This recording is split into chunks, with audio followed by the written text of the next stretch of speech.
दूसरी बहू ने आकर सास की आंखें खोल दी। सविता जी गुस्से से बोली, बहू संभल कर काम नहीं कर सकती क्या? जानती भी हो कितना महंगा डिनर सेट है ये। तुम्हारे बाप के घर तुमने देखा भी ना होगा कभी ऐसा डिनर सेट। यहाँ भी कुछ फ्री में नहीं आया है। वैसे भी तुम्हारे पिता ने दहेज में भी तुम्हें ज्यादा कुछ नहीं दिया। हमारे अरमानों पर तो पानी ही फेर दिया। अगर हम पहले ही जानते कि तुम्हारे मायके वाले इतने गरीब हैं तो कभी अंकित का रिश्ता तुम संग नहीं जोड़ते। प्रियंका के हाथों डिनर सेट की एक थाली गिर जाने से सासू माँ के मुंह से इतने कड़वे शब्द सुन प्रियंका का दिल ही टूट गया। शादी को एक ही तो हफ्ता हुआ था अभी। अंदर कमरे से छोटी ननंद चंचल सुनकर बाहर आकर बोली, माँ ये रिश्ता तो अब हो गया, कुछ नहीं कर सकते, मगर हाँ दूसरे भाई ऋषभ के लिए बहुत सोच समझ कर रिश्ता करेंगे। भगवान करे मेरी दूसरी भाभी देखने में भी बहुत सुंदर हो और दहेज भी तगड़ा लाए ताकि हमारा सिर गर्व से ऊंचा हो जाए। देवर ऋषभ कहाँ पीछे रहने वाला था। वह बोला, माँ तुम चिंता मत करो, मैं अंकित भैया की तरह इतना सीधा नहीं हूँ कि गरीब घर की लड़की लाऊं। मैं तो ऐसी जगह शादी करूँगा जो लोग माला माल भी हों और लड़की देखने में भी कई गुना सुंदर हो। प्रियंका ने पति अंकित की तरफ देखा तो अंकित भी चुप थे। प्रियंका के आंसू लुढ़ककर गालों पर आ गिरे मगर कोई चुप कराने तक नहीं आया। वैसे भी ऐसे लोगों से अपेक्षा क्या करना जो इतने कड़वे शब्द बोलते हों। आज प्रियंका का पूरा दिन गुमसुम बीता। रात को जब अंकित कमरे में आए और प्रियंका को उदास देखा तो वह बोले, घर वालों की बातों को दिल से ना लगाओ प्रियंका, वह लोग बहुत लालची हैं मगर मैं ऐसा नहीं हूँ। मैंने तुम्हारे साथ जिंदगी भर का गठबंधन जोड़ा है, मैं तुम्हें कभी अकेला नहीं छोड़ूंगा। तुम मुझ पर विश्वास करती हो ना? प्रियंका ने धीरे से सिर हिला दिया। अब तानेबाजी का रोज का ही क्रम चलना शुरू हो गया। कभी देवर ऋषभ, कभी ननंद चंचल तो कभी सास सविता जी कुछ न कुछ कह देते जिससे प्रियंका के दिन उदासी भरे बीतने लगे। बस एक बात की खुशी थी कि जिससे शादी हुई है वह इंसान बहुत अच्छा है। अंकित शांत स्वभाव के व्यक्ति थे। वह घर में कुछ झगड़ा नहीं चाहते थे, इसलिए खुद भी शांत रहते थे और प्रियंका को भी शांत रहने को कहते थे। दिन महीने साल बीतते गए मगर आज तो घर वालों ने हद ही कर दी। घर के जेवर गायब होने पर प्रियंका से पूछताछ शुरू कर दी। अब अंकित भी तिलमिला उठे। वह बोले, आज तक मैं कुछ नहीं बोला क्योंकि मैं घर की शांति भंग नहीं करना चाहता था, मगर बस अब बहुत हो गया। आप लोग मेरी प्रियंका पर इतना बड़ा आरोप कैसे लगा सकते हैं? ये बेचारी हर रोज सब कुछ सुनकर भी चुप रही, एक शब्द ना बोली। शायद यही वजह है कि आप लोगों की हिम्मत आज इतनी बढ़ गई है। चलो प्रियंका, अब हम यहाँ एक पल न रुकेंगे। बोलकर अंकित ने अपना और प्रियंका का सामान पैक करना शुरू कर दिया। वे दोनों घर छोड़कर चले गए और एक किराए के घर में रहने लगे। थोड़े दिनों में छोटे भाई ऋषभ की शादी का कार्ड मिला मगर घर से कोई फोन नहीं आया। प्रियंका अंकित से बोली, जो भी हुआ भूल जाते हैं, ऋषभ की शादी में हम नहीं जाएंगे तो अच्छा नहीं लगेगा, आखिर आप उनके बड़े भाई हैं। अंकित बोला, घर वालों को भी तो ऐसा लगना चाहिए था कि मैं घर का बड़ा बेटा हूँ। सिर्फ कार्ड भेजने से क्या मैं चला जाऊँगा? क्या अब मैं इतना पराया हो गया हूँ कि कोई मुझे एक फोन करने को तैयार नहीं है? अंकित नहीं माना और वे लोग शादी में नहीं गए। 2 महीने बाद सविता जी का प्रियंका पर फोन आया। वह बोली, जो हुआ सब भूल जाओ और अपने घर फिर से लौट आओ। पहले तो प्रियंका समझ नहीं पाई कि अचानक सासू माँ इतना प्यार क्यों बरसा रही हैं। जब उसने सब अंकित को बताया तो अंकित को भी सुनकर हैरानी हुई और आखिर प्रियंका के समझाने और मनाने पर अंकित घर चलने को तैयार हुआ। प्रियंका घर आई और पहली बार देवरानी रोमा से मिली और सोचने लगी, घर वालों और देवर जी ने जैसा चाहा था वैसी लड़की मिली है। देखने में रोमा बहुत सुंदर थी और दहेज भी तगड़ा लेकर आई थी।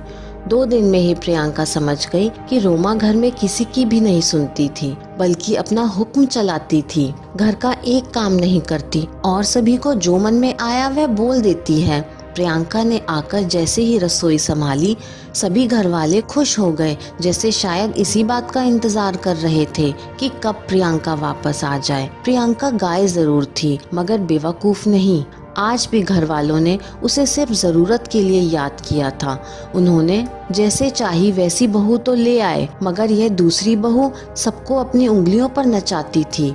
आस पड़ोस से पता चला कि घर वालों ने रोमा की सुंदरता और दहेज की बहुत तारीफ कर रखी थी, और वहीं प्रियंका का तो कोई नाम तक नहीं लेना चाहता था। मगर आज फिर से अपने स्वार्थ को पूरा करने के लिए सभी प्रियंका से मीठी मीठी बातें कर रहे थे। अंकित सब कुछ समझ चुका था।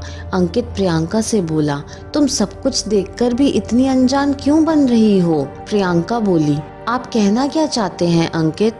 अंकित बोला, इन लोगों ने हमें बस यहाँ अपना स्वार्थ पूरा करने बुलाया है।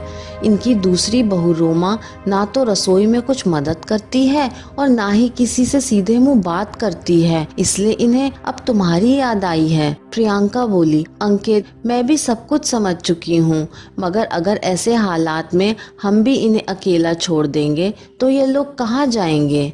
आखिर हम इस घर के बड़े बेटे बहू हैं, क्या हमारा कुछ फर्ज नहीं बनता अंकित? अंकित बोला, सच प्रियंका, तुम्हारे जैसी पत्नी पाकर मैं धन्य हो गया, जो सब कुछ जानते हुए कि मेरे घर वाले कितने स्वार्थी और लालची हैं, फिर भी उनकी मदद करने की सोच रखती है। जिस घर ने तुम्हें कभी सम्मान नहीं दिया, उन लोगों के लिए आज भी इतना कुछ करती हो। तुम्हारे लिए मेरा प्यार और बढ़ गया प्रियंका। शायद मैं तुम्हारे इन उपकारों का बदला कभी नहीं चुका पाऊँ। प्रियंका बोली, आप भी कैसी बातें करते हैं? हमारा ये गठबंधन इतना मजबूत है कि इसे कोई नहीं तोड़ सकता और हमें हर मुश्किल का सामना साथ मिलके करना है। अचानक ऋषभ और रोमा के कमरे से जोर जोर से चिल्लाने की आवाज आई। सभी कमरे की ओर दौड़े तो देखा रोमा अपना सामान लिए बाहर निकल रही है। सविता जी ने बोला, बहू क्या हो गया? तुम ऐसे सामान लिए कहाँ जा रही हो? रोमा बोली, मुझे नहीं रहना आपके बेटे के साथ। मैं इस गठबंधन और 7 फेरों से अपने आप को आजाद करती हूँ। और हाँ, मेरे मम्मी पापा ने मुझे दहेज में जो भी चीजें दी हैं वह सब वापस कर देना। मेरे पापा जल्द ही कुछ नौकर भेजेंगे, मेरा एक एक सामान लौटा देना। ऋषभ रोमा के पैर में पड़ गया। सविता जी रोने लगी और ननंद चंचल बोली, भाभी रुक जाओ, आप जैसा चाहोगी वैसा ही होगा, मगर आप ऐसे घर छोड़कर ना जाएं। सविता जी बोली, बहू हमारी कितनी बदनामी होगी अगर तुम ऐसे चली गई तो।